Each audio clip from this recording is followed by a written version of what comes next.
What's it like to now not be thinking of Conor McGregor for right now? Oh, I'm still going to be thinking about Conor McGregor. Conor McGregor, as I asserted at the very beginning, Conor McGregor is still not off the hook. Conor McGregor's road back to the UFC still goes through Nashville, Tennessee, and Michael Chandler. We must finish TUF 31.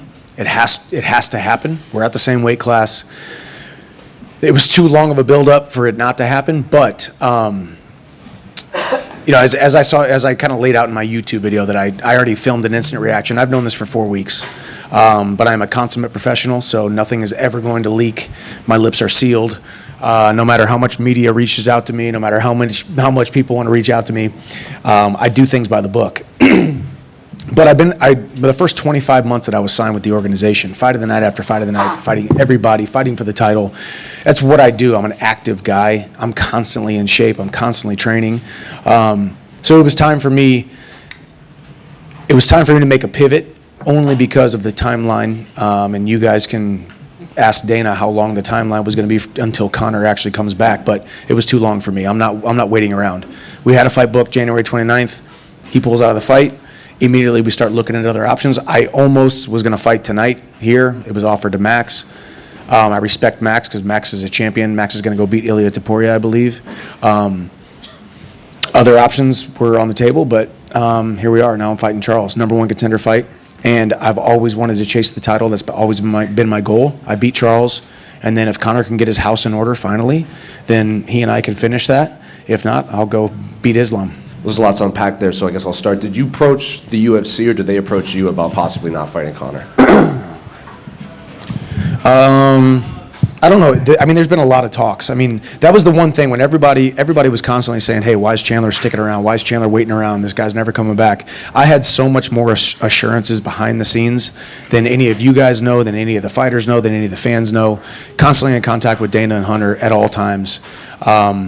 And I've got a great relationship with them, and we have a very mutually beneficial, symbiotic relationship where they trust me, they know who I am, and I trust them. And so we've had constant communication the entire time, but I don't remember exactly how it went, except for the fact that as soon as Conor pulled out of the fight, it was, hey, if we can't book this thing in September, right. August 31st was the first date that got thrown out, September. If we can't do it by then, and if it's going to trickle into 2025, I'll go bet on myself. This is what I do. It's a constant reoccurring theme in my life. I'm going to go bet on myself. I'm going to beat Charles Oliveira, and then the Conor fight becomes even bigger. If the UFC had come to you and said, he might not fight in 2 years, would this even have been a conversation, or would you have already fought by then? No. I mean, originally it was going to be September after the Ultimate Fighter, and it's, once again, it can be looked at by the people who are not close to the situation and not privy to the information that the UFC strung this whole thing along. Nobody was more upset about this thing falling through than the UFC and myself. We have worked together on this. Myself and especially Hunter Campbell have had dozens and dozens of in-person and on-the-phone conversations about this whole thing. And they wanted it to happen just as much as I did. They lost a lot of money. They put a lot of promotion into the whole thing. So they were victims of this thing, so to speak, right? But this is what we do. We move forward. And we keep going, and now here we are. And I think this is the greatest opportunity of my life. And this Max fight you mentioned, was that actually realistic, or did it just start a conversation? It didn't really get past that? No, I think it was realistic for me because I was already in camp, in shape, ready to go. And I bring that up not to, guys throw these things out there to act like tough guys. I don't do this to act like a tough guy. If I was Max, I wouldn't have taken the fight either. I was pumped up that maybe that was a possible opportunity. Chandler versus Holloway, BMF belt at the Sphere tonight. But if I was him, I wouldn't have taken it either. He was on vacation or doing something. He was enjoying some well-deserved time off and wasn't ready to come into a camp and fight a guy like me. So that's a fight that I think is going to happen in 2025, and I'm excited about it. So it's Oliveira, it's Islam, it's Conor, it's Max. We got some huge fights coming up, and they're all going to be excited. You all are going to be there. You all are going to be covering it, and you're all going to be on the edge of your seats. What do you think the delay is with Conor? I know what the delay is, but I can't tell you guys. No, not really. Maybe. I don't know.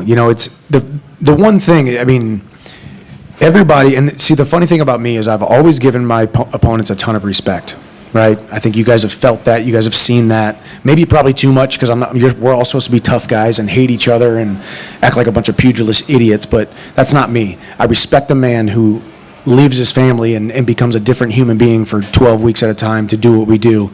And I look at a guy like Conor, and I respect him and who he is, and there's a difference between booking Conor McGregor for a fight and booking every single person here in Las Vegas tonight, booking me, booking everybody else in the entire sport. It's just different. So there's different things to consider. There's different dates that need to be thrown out. There's very few limited dates that you can put Conor McGregor on. There's different venues that you can't put Conor McGregor on. There's different locations that you can't put Conor McGregor on. So it's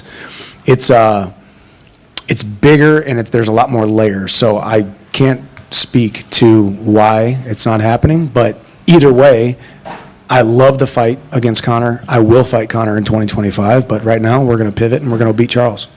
Has he sent you any DMs? I know he's famous for his social media activity. He is not. He's not. Conor and I haven't spoken since The Ultimate Fighter. Well, I mean, a little bit here on tweets, which is obviously public, so you guys can see that stuff.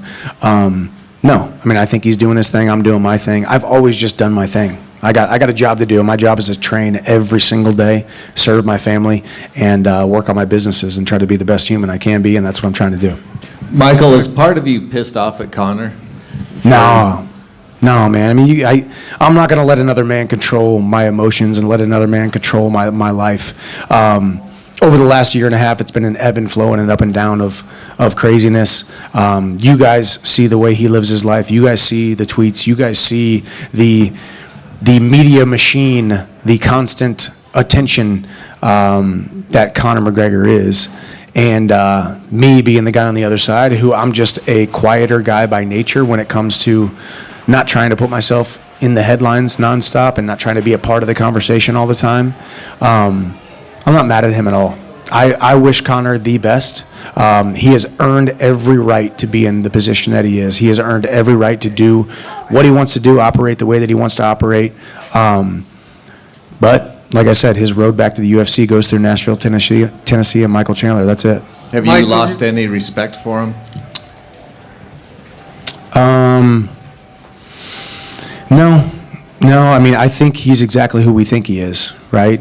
But I don't think he is who we think he is from his public persona. I think he's different than his caricature that he leads on to be.